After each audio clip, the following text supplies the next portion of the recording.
So today on Mesa Makes, I'm going to show you how to go from an old Game Boy you find in your garage to a custom backlit Game Boy.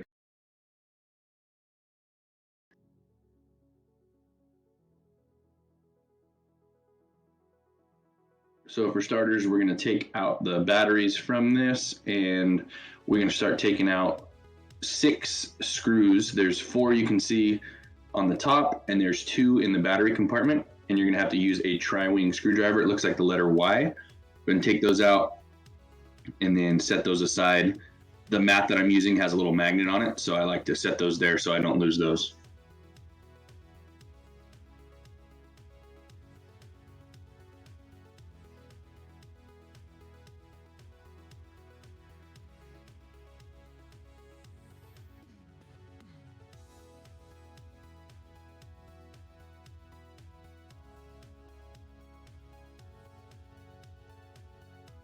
After you get that last screw out, the shell should just come apart. Be careful, there is a ribbon cable you'll see right there. You don't want to rip that. You're going to take that apart from the connector right there, and you have your Game Boy in 2 halves. Now with this Game Boy, I'm keeping the back part. This is what actually reads the game, and this is the brains of everything, along with the headphone jack and the charging port. So you're going to want to make sure you take these out. There's 2 screws at the bottom for that jack. And then there's 4 screws on the top of the motherboard that reads the game. Be careful when you put this back in, not to screw down too tight. You don't want to crack that board. But you'll take those screws out and pop the whole deal out there. And this is what actually reads the game. So it's a pretty cool, pretty simple deal, but you want to make sure you have everything out. Now at this point, if you're going to reuse the shell, this is where you want to take out the battery terminals and all the other pieces so you can actually clean this. Soap and water works really good. There is some stuff called Retro Bright you can use to clean this plastic up. I'm not going to use this shell again for this project anyways. I have a custom shell you guys will see later. So I'm taking out these terminals just to have them in a kit for later if I do need them. And they were a little corroded, so I wanted to clean those up with some rubbing alcohol and a toothbrush.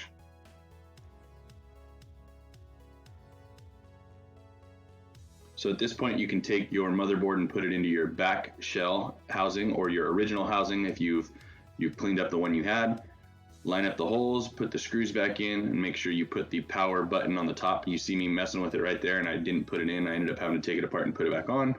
But put those screws back together. Do not over tighten. Remember, this is made out of plastic, and it will crack if you over tighten.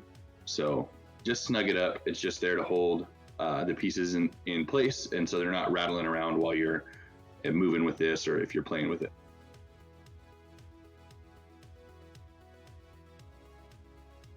Once you have those screws tight, go ahead and set that aside. We will need this here in a second, but we're going to move to the front half. So this is the front motherboard where the screen actually is at, and this is a funny playing IPS backlit screen. If you've ever played a Game Boy before, you know that it doesn't have a backlight, and so playing in the dark isn't always the easiest. So what this is an all-in-one kit. You just drop it in place, screw it in, hook up the ribbon cable, and it'll work for you. So I'm taking this out and putting it in my new custom shell. Be careful when you take these out. When you flip it over, your membrane and your buttons will all be there. So you don't want to lose those. There's a couple pieces, they don't look like they'll be there, and then when you flip it over, they're all going to fall out. So set those aside. Sometimes they're dirty and you might need to clean those off as well.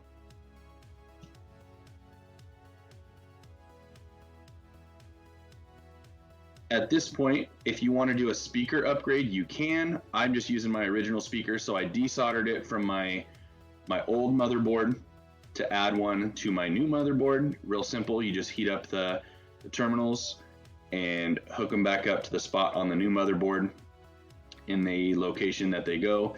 There's diagrams all over Google. You can find these on how to do them, but if you took them off of the old motherboard, just hook them up to the same terminals as the new motherboard.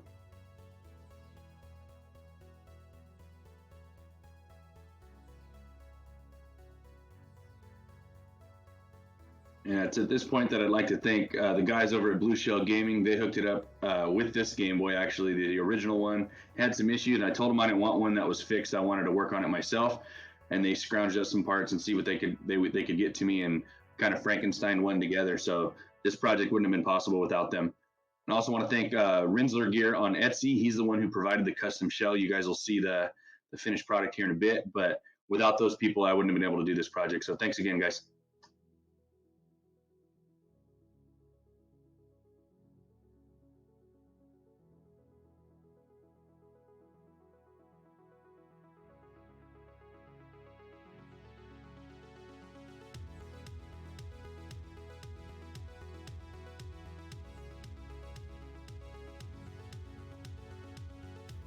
After that speaker is soldered, we can go ahead and start assembling and everything. Starting with our buttons, we can start dropping the hard plastic in, and then behind that, you're gonna add your membrane. And what that membrane does is it actually presses the button and gives you that springy feel so it returns. Make sure you line those up. Now, with this case, I had to do something a little bit different. The IPS screen is a little bit bigger in some spots, so I have to, you'll see, clip some screw terminals because the top of the board is actually going to hit. So I'm going to cut those two off with some flush cutters and get that as clean as possible. And then I'm going to go ahead and drop my screen in really quick just to see how everything fits up.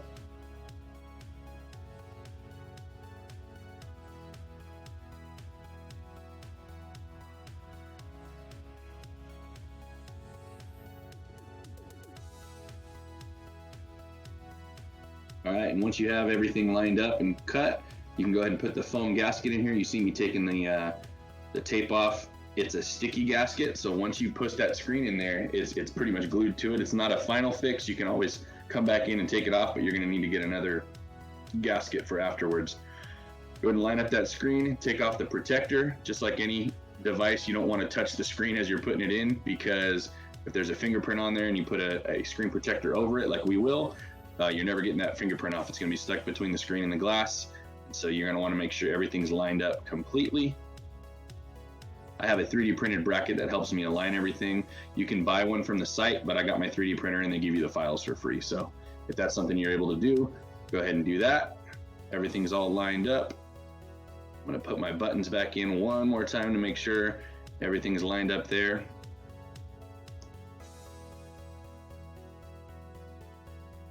At this point, if you have a microfiber cloth, go ahead and clean off your screen underneath because you're gonna be putting your glass screen protector on.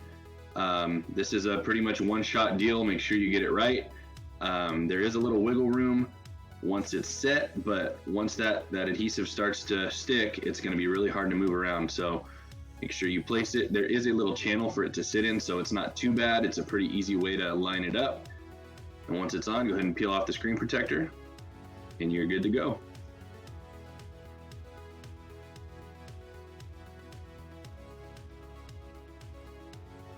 Now we can put our buttons back in and the membranes, so we can press those buttons. Be sure to align those perfect again. You don't want those to be crooked after you get everything put together, because then you're gonna have to take the whole thing apart and it's gonna mess up with the gameplay function.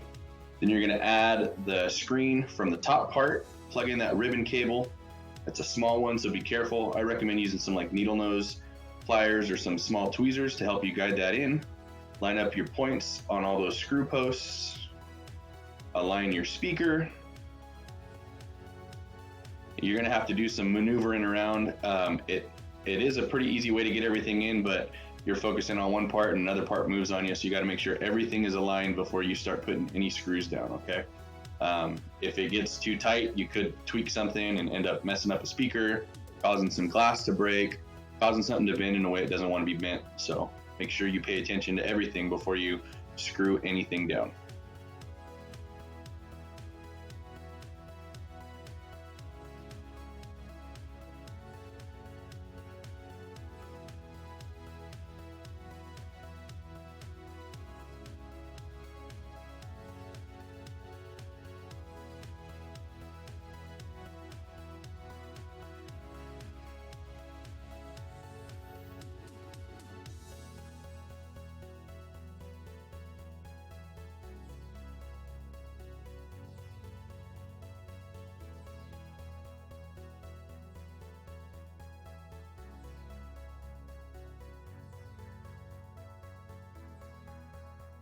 Now, as these screws go in, be sure to only snug them up.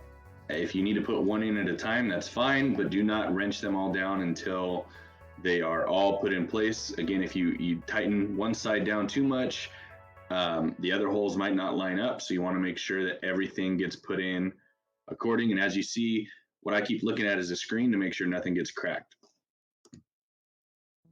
Now, out of this build, this is probably the worst part to do, both in filming and in actually putting together.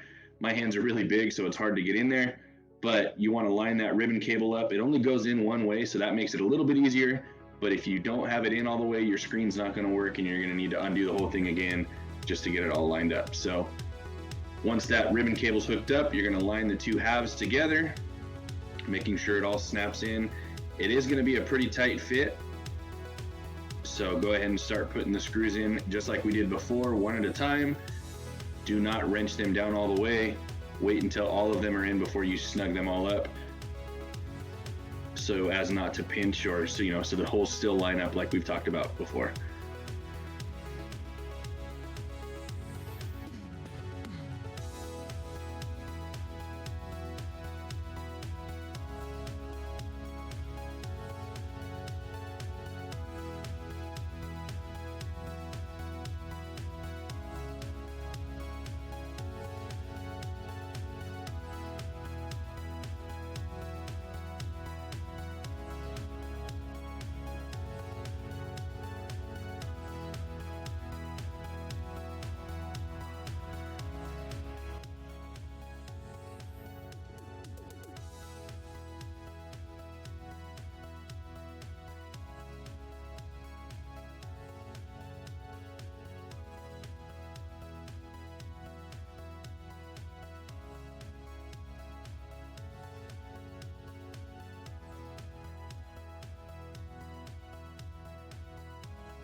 And once everything is put back together and tightened up, you can go ahead and put some batteries in it, slap a game in there, and fire it up, and check to make sure everything